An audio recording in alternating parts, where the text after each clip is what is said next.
Good evening, I'm Kevin Christopher. And I'm Haley Harmon, in tonight for Nancy Cox. Thanks so much for joining us at 6. What a gorgeous day we had today here in Central Kentucky, and a perfect time for the first rounds of the Barbasol Championship. Yeah, it'd be nice if all 3 rounds lived up to today's billing, but I don't think that's going to happen. We're going to check in with our chief meteorologist, Bill Meck. He's live at Champions at Keene Trace, putting the storms in your storm tracker forecast. Bill. Unfortunately, today is the best day weather-wise that we are going to see, which is not to say that the rest of the tournament is a washout by any stretch of the imagination. There's going to be plenty of time to get golf in.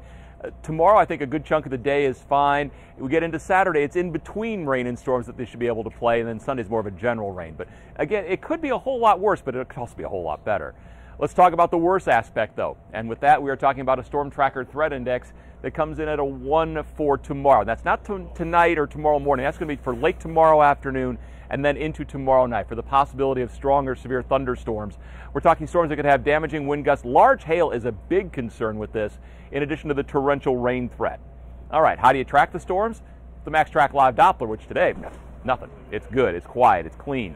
Tomorrow will be a different story, and through the weekend it'll be a different story as well. Here's the future track.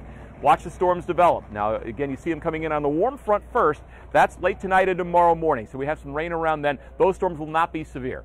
We then go ahead and get you into the afternoon hours. The warm air comes in. It's soupy. It's energy air. It's storms that can work with that air and turn into some big stuff as we get toward, especially tomorrow evening. So that's when we're really going to have to be on the lookout for those storms that could, again, be pushing those severe weather limits for us. So it's an unusual setup for the latter part of July, certainly. With all that, we're talking temperatures now that are running for us right now in the mid-80s. It is a delightful afternoon and could not look better from the Barbasol camera.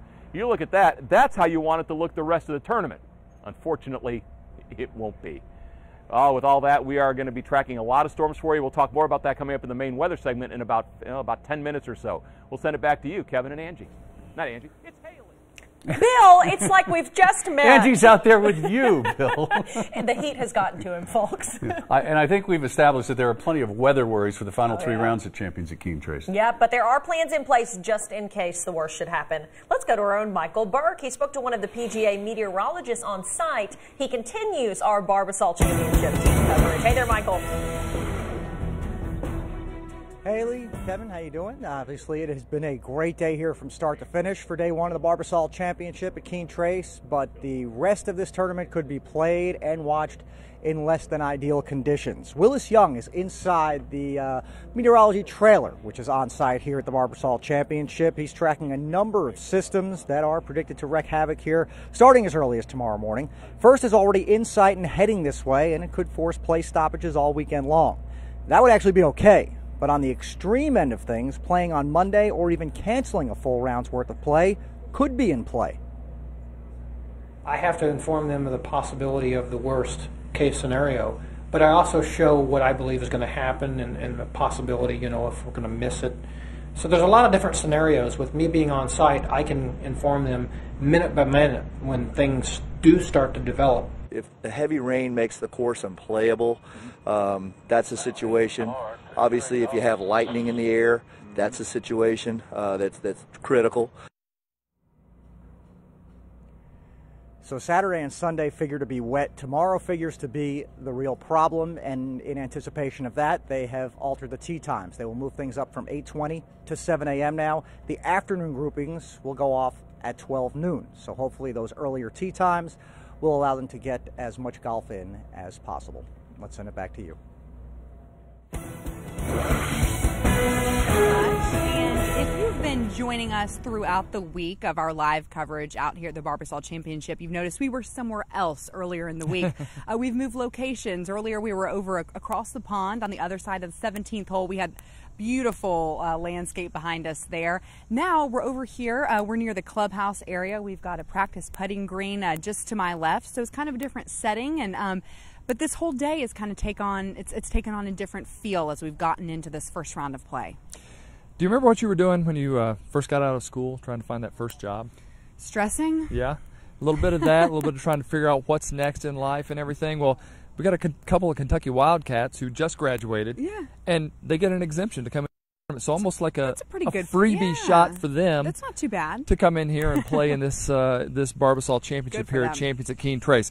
Talking about Chip McDaniel and also Cooper Musselman, and both got out here today for their first round. Both learned a little something about it. As you take a look at some video, Andres Romero was the guy that came out this morning and took the lead into the clubhouse at 7 under. He has now forfeited that because Troy Merritt came out, he's 9 under. As for those Wildcats, well, it was Cooper Musselman that really played the best. He finished off his round, eagled one hole, finished with 2 under par 70, just 5 shots off the lead. Now he's actually 7 shots back. Meantime, Chip McDaniel had more of an up and down round, finished +2. Now that wouldn't get him into the weekend, so we'll have really hard, but both really pleased to get out here and learn a little bit from these pros and the pro atmosphere. You know, after I made that first birdie, I just, heard a big roar and looked over and just saw some people clapping, and that was probably the most surreal feeling I've had. I mean, that was incredible, and really blessed just to have them all out here this week. Saw some Clay County shirts around. How many of those guys were up here watching you? I don't know a number, but there was a lot, and they were fired up when I holed out from the bunker on 17, so that was good to see. All right, so at last check, I hope this is matching up with what you're seeing, is that Troy Merritt had taken the lead at 9 under par. He was just about done with his first round. Andres Romero now 2 shots back of the leader, as Andres Romero is at 7 under. And I thought that was so cool that, Cooper was like, yeah, I heard that first roar of the crowd, and that's when he realized, oh, this is a pro tournament. This is like for real now. I'm sure, they've got to have nerves, but when you hear that feeling you get, if sure. if you're an fired athlete, up. if you've played sports, that adrenaline you get. Exactly. And that's special. So that's so exciting for them. It's going to be fun to watch them. Yeah. So, all right. Well, we do have more coverage coming up from here at Champions at Keene Trace of the Barbasol Championship at 7. And, of course, we'll be back with a lot more in sports. For now, we'll send it back to the studio. All righty, guys. Thank you so much. The assault on par is well underway out there at the Barbasol. In the news this evening, an East Bernstadt woman didn't get very far when police say she robbed 2 banks in London. And that's not all she did today. LEX 18's Lee Searcy has all the details for us tonight from Laurel County.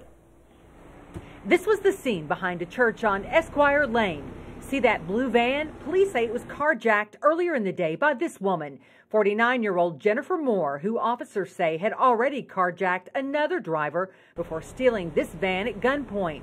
From there, London police say Moore robbed 2 banks, the Fort Bank on Kentucky 192 and the Cumberland Valley National Bank. But in the process, she drove past a retired Laurel County Sheriff's deputy. And she got in the van and she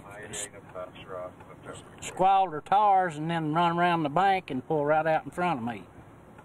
So I followed her. London police and sheriff's deputies ended up tracking Moore behind the church. And after a short foot chase, Officer Mike Holliday got her.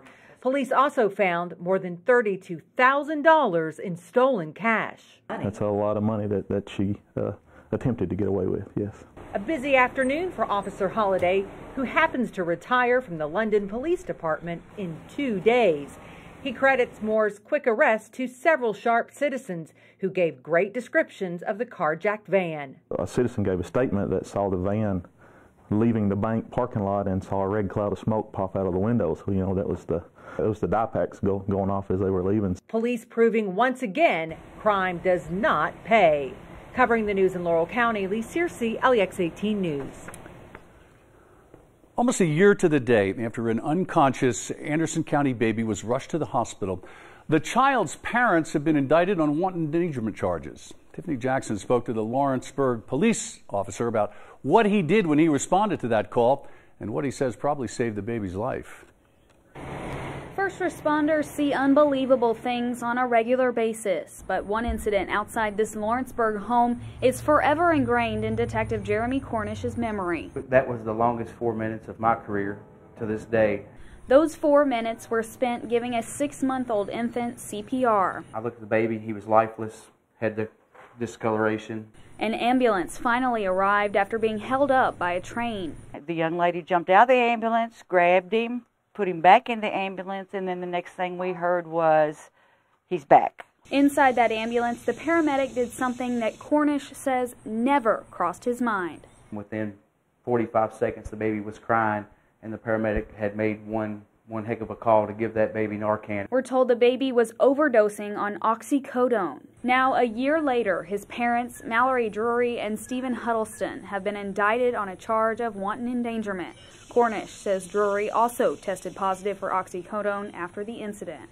We tried to reach Drury and Huddleston for their side of the story, but no one answered the door. It just goes to show you, you know, drug use can hurt your family members, even accidents. Accidents happen, but sometimes this is beyond accident. Covering the news in Anderson County, Tiffany Jackson, LEX 18 News.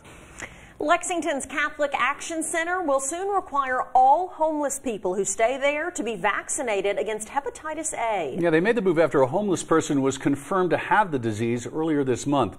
LEX 18's Catherine Collins reports. Workers here at the Catholic Action Center say they've been trying to find a way to vaccinate the people staying here against hepatitis A since learning that a homeless person in Lexington was diagnosed with the disease on July 6th. Co-founder Ginny Ramsey says she's thankful to the Fayette County Health Department and the Steckinger Foundation, who have agreed to offer vaccines to the homeless for free. On July 29th, the vaccines will be offered here from 1 to 5 p.m. Then on August 6th, anyone who wants to stay at the shelter will have to be immunized.